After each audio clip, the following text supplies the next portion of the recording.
삼성교회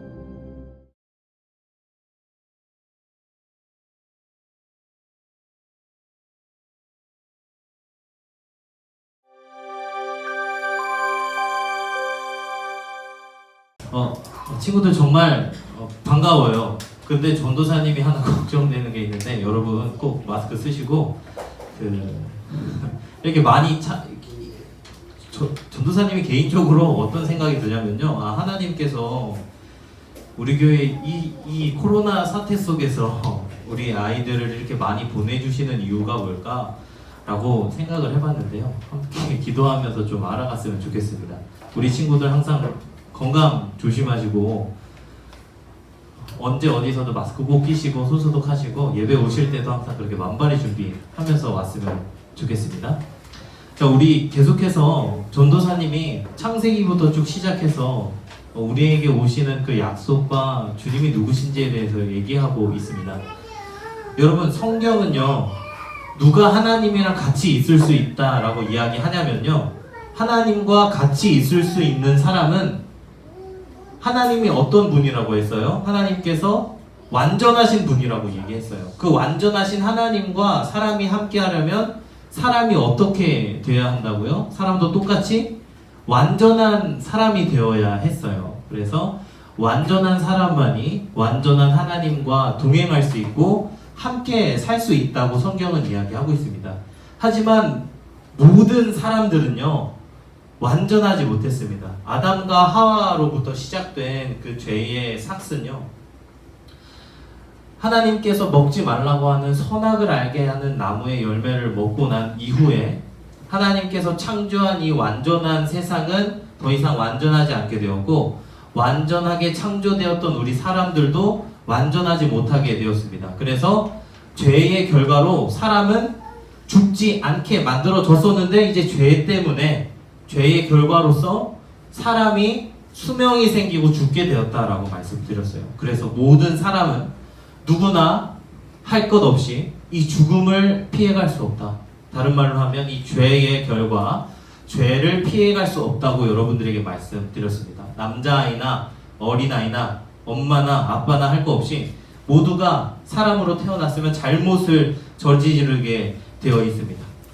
여러분, 전도사님이 잘못을 저지르면 어떤 결과가 있다고 말씀했어요. 제가 전달해 드렸습니다. 잘못을 했다면 그에 합당한 벌을 받는 것이 공평하고 정의로운 것이라고 이야기했었습니다. 여러분이 물건을 훔쳤어요. 근데 그 물건을 훔치다가 경찰 아저씨한테 잡혔어요. 그러면 그 경찰 아저씨가 내리는 그 판단, 그냥 집에 가라 라고 하면은 이게 정말 공정한 사회예요. 우리가 뭐 조그만한 물건 훔치는 것도 잘못된 거지만 큰 물건을 훔쳤다고 생각해보면, 그 물건을 훔치면 그 사람을 그냥 가만히 내버려 두는 게 이 사회를 위한 일일까요? 그 사람을 위한 것일까요? 절대 아닙니다. 우리 더 크게 생각해 봅시다. 어떤 사람이 사람을 죽였다고 생각해봐요. 그 사람이 다른 사람을 죽였는데 이 사람을 아무 처벌도 없이 가만히 냅둔다면 이 사회는 공정하지 않다고, 정의롭지 않다고 할 수 있습니다. 때문에 죄를 지으면, 사람이 잘못을 저지르면 그에 합당한 벌을 받는 것이 정의롭고 공정한 것이라고 이야기했습니다. 그래서 잘못을 저지른 사람은 반드시 처벌을 받아야 합니다. 자, 이것을 잘 기억해 봅시다. 사람은 죄를 지었어요. 아담과 하와로부터 시작된 그 죄의 삭은요, 죄의 본성은 지금도 우리 안에 존재합니다. 사람은 누구나 잘못을 하게 돼 있어요. 어린아이나 어른이나 할 거 없이 누구나 죄를 짓습니다. 그런데 죄를 지으면 누구나 그에 마땅한 벌을 받아야 한다 했습니다. 그러므로 모든 사람들은 죄를 지었기 때문에 이 인류, 이 모든 사람들은 그에 맞는 벌을 받아야 한다고 했어요. 그런데 하나님께서는 우리에게 이 죄의 벌, 죽음을 결코 주길 원하지 않으셨습니다. 그래서 하나님께서는 우리에게 한 가지 계획을 우리에게 알려주셨어요. 하나님께서는 우리가 벌을 받지 않도록 한 가지 계획을 말씀해 주셨습니다. 그것은 바로 하나님께서 장차 이 땅 가운데 구원자를 너희에게 보내줄 것인데, 이 구원자를 너희가 믿으면, 이 구원자가 죄로부터 너희를 구원할 것이다 라는 것을 너희가 믿으면 너희가 살 수 있다고 하나님께서 그렇게 약속해 주셨어요. 그래서 사람들은 이 구원자, 이 약속된 구원자를 오기만을 기다렸습니다. 그분은 과연 누구일까? 그분은 어떻게 생기셨을까? 그분의 이름은 무엇이며 그분은 어떻게 우리 가운데 오실까? 그분은 어떻게 우리를 구원해 주실까? 라는 물음으로 그 하나님께서 보내주시는 특별한 한 사람을 기다렸습니다. 그리고 마침내 때가 되었어요. 사람들이 기다렸던 그 구원자가 나타나기 시작한 것입니다. 그런데 사람들은 정말 깜짝 놀랐어요. 왜냐하면 그 구원자가 정말 상상도 하지 못했던 인물이었기 때문입니다.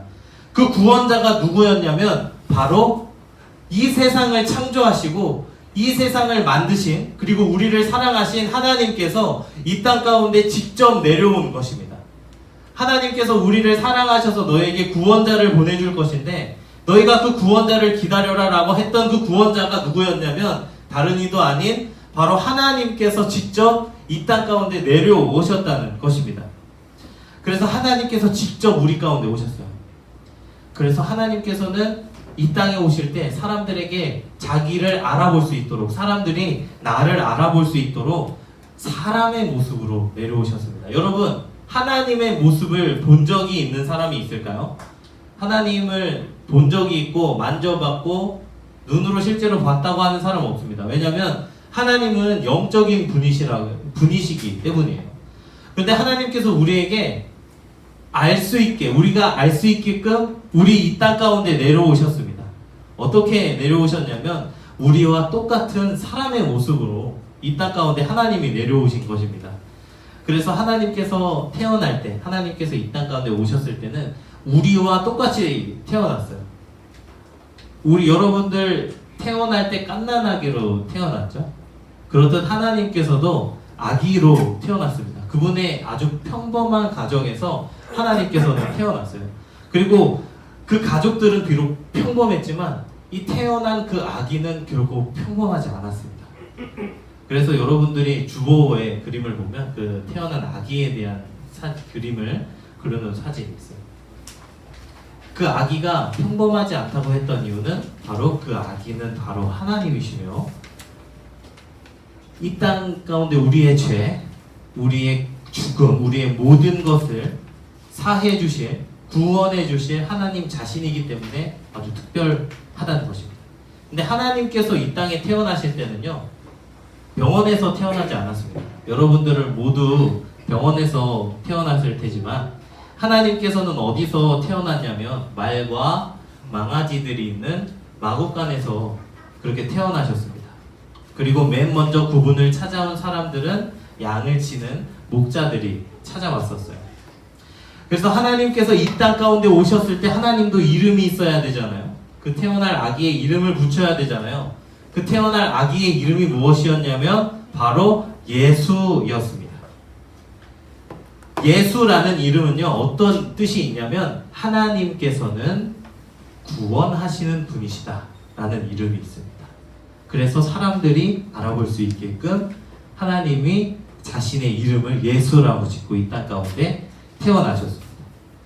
그리고 그분이, 그 예수님이, 그 예수가 바로 하나님께서 오래전부터 우리에게 약속해 주신 그 구원자였던 것이죠. 이제 그분은 사람들이 자기 자신의 죄로 인해 마땅히 받아야 할 그 벌, 그 죽음으로부터 사람들을 구원해 주실 것입니다. 그리고 그거를 위해서 이 땅 가운데 오셨던 것이죠. 그래서 하나님께서, 이 예수님께서 이 땅 가운데 계셨을 동안에는 정말 놀라운 일들이 많이 벌어졌습니다. 예수님께서는 옛날에는 지금처럼 수술이 있던 것도 아니고 마취도 있던 것도 아니고 의료기술이 발달했던 것도 아니었어요. 근데 예수님께서는 이 땅 가운데 어떻게 드러내셨냐면 앞이 보이지 않는 시각장애인을 기도해 주시고 안수해 주심으로 그 사람의 눈을 뜨게 해 주셨습니다. 그리고 또 걸을 수 없었던 사람들, 앉아만 있던 그 사람을 일으켜 세워주셔서 그 사람이 마음껏 땅을 디디면서 이 땅을 뛰어놀 수 있게끔 예수님께서 그들을 치료해 주셨습니다. 그리고 그 예수님께서는 또 어떤 일을 하셨냐면 어린 소녀를 죽었던 어린 소녀를 여러분 나이 때 그 어린 소녀를 죽었던 그 소녀를 살려주셨어요. 그래서 그 소녀의 가족들 엄마 아빠가 슬퍼하지 않도록 예수님께서는 그 사람을 살려주셨습니다. 이렇듯 예수님께서는요 사람들이 자신을 알아볼 수 있도록 내가 하나님을 구원하는 분임을 알 수 있도록 이 모든 일을 다 행하셨습니다. 그러던 어느 날 밤이었어요.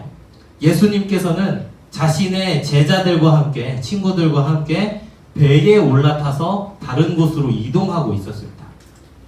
커다란 호수를 건너다가요 갑자기 하늘이 어두워지고 바람이 불고 파도가 치기 시작하더니 막 풍파와 바람, 파도가 그 배를 덮치기 시작한 것입니다. 바람이 사납게 불고 큰 파도가 배에 부딪히기 시작한 거예요. 그 사람들은요 이제 밤새도록 그 호숫가를 빠져나가려고 애를 썼지만 이 바람이 너무도 강력하고 파도가 센 바람에 그 호수를 벗어나지 못했습니다. 그런데 그런 상황 속에서 배에 있던 사람들은요 어떤 신기한 광경을 목격합니다.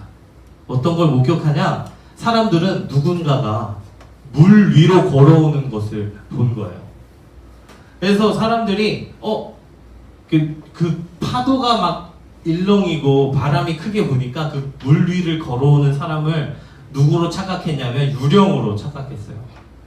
그런데 그 사람들이 유령이다라고 말할 때 한 가지 목소리가 들려오기 시작했습니다. 어떤 소리냐면 얘들아 나다 무서워하지 말아라 라고 대답했어요. 근데 자세히 보니까 그분이 누구냐면 바로 예수님이었던 것입니다.